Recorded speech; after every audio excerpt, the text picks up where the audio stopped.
more of you, O God, and less of me. Through Christ I come. Amen. Well, I'm going to mix it up a little bit this morning because I have been checking the can where we have the memorization news, and there are too few to cover all of the weeks that we have in this series. So instead of memorization for the Beatitudes this morning, I'm going to do a little story that the Lord laid on my heart, so that it gives you another week or so to memorize. And if you have the courage, put your name in the can up here on the front pew. But for now, if I could have the children come up, I have a nice bench reserved for you right up front here. Children of all ages. This is a good story that I like to tell. So come on up. Don't be afraid.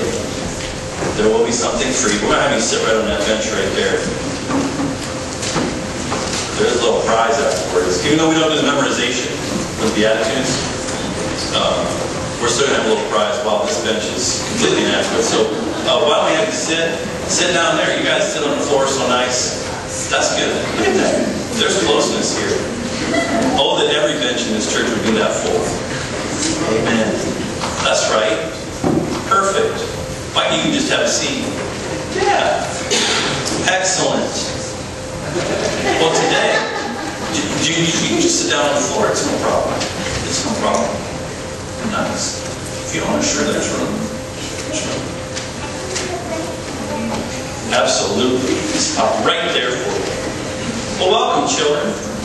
I have a little story to tell. Once upon a time, there were three brothers. One was named Billy, one was named Bobby, and one was named Benny. Billy was 15, Bobby was 10, and Benny was 5. Now, Billy, for his 15th birthday, got a remote control race car. And it was awesome. It cost $250. And Billy would play with it every now and then. He kept it up on a high shelf. But he would bring it down every now and then and race it around the kitchen floor. It was one of his favorite toys. Well, his younger brother Bobby really liked it too. So one day, Bobby went to Billy and he said, "Billy, could I play with your car?" And Billy said, "Well, if you be real careful with it, I guess you can." So Billy took it off the shelf and gave it to Bobby. And Bobby took it down to the kitchen. And he turned it on and he started running it around the kitchen. And it started going faster and faster and faster until suddenly he lost control of it. It slammed through the screen door, went out off the porch, and crashed onto the sidewalk. Bobby ran outside and saw the pieces of the $250 remote control car scattered all over the sidewalk. And just as he was getting ready to run, he turned around and who was standing in the door? Who do you think was standing there? Bobby was the one who just wrecked the car. Billy was standing there. And when he saw his big brother, he turned to him and he fell down at his feet and said, "Billy, I'm so sorry. Please don't kill me.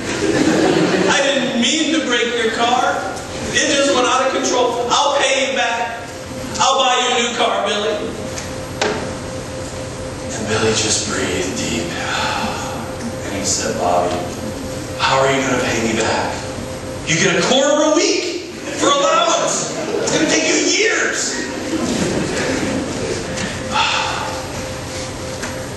Bobby said, "Billy, I'm so sorry." And so Billy said, "You know, it's okay.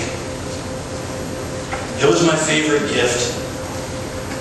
But you know, you can't pay me back, Bobby.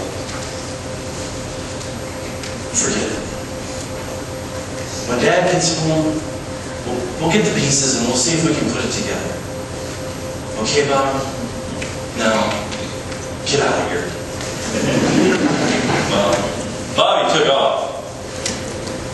He went, whew, as he walked down the sidewalk and went over into the backyard.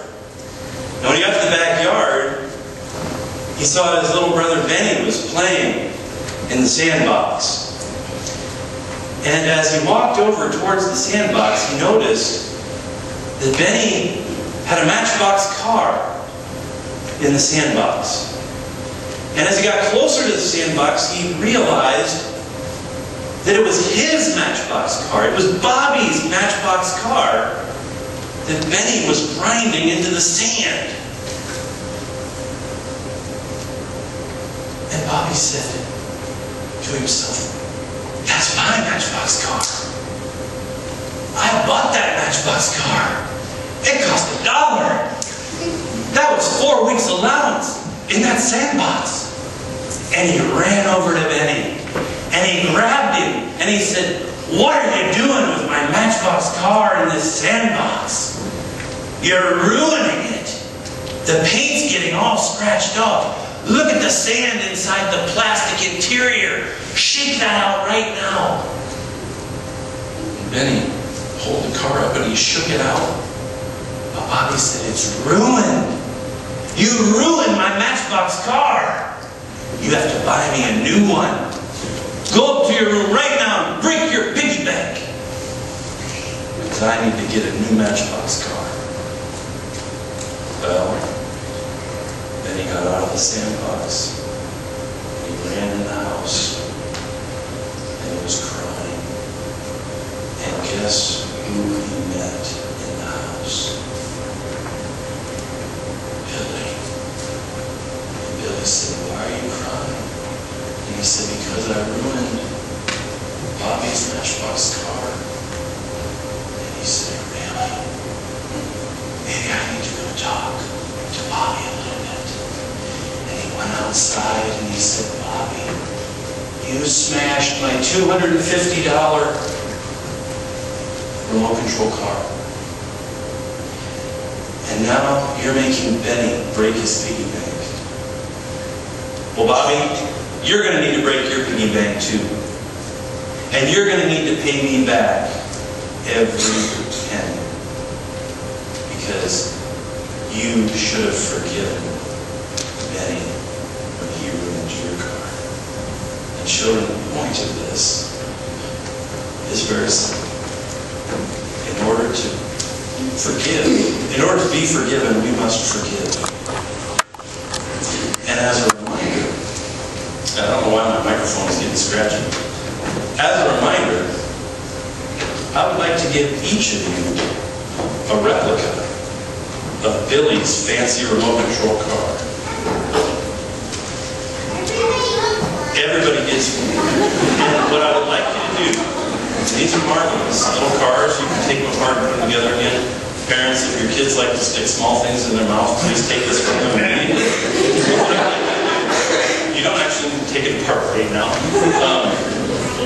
What I'd like you to do, though, is keep this car in a special place. Oh, she's going to get one. And whenever someone does something bad for you, thanks, Rich. Okay. Whenever someone does something bad to you and you need to forgive them, what I'd like you to do is go and grab this car. Taylor's going to get one too. I'd like you to go and grab this car, and I'd like you to think about Billy and Bobby and Benny, and how we all need to, in order to be forgiven, forgive.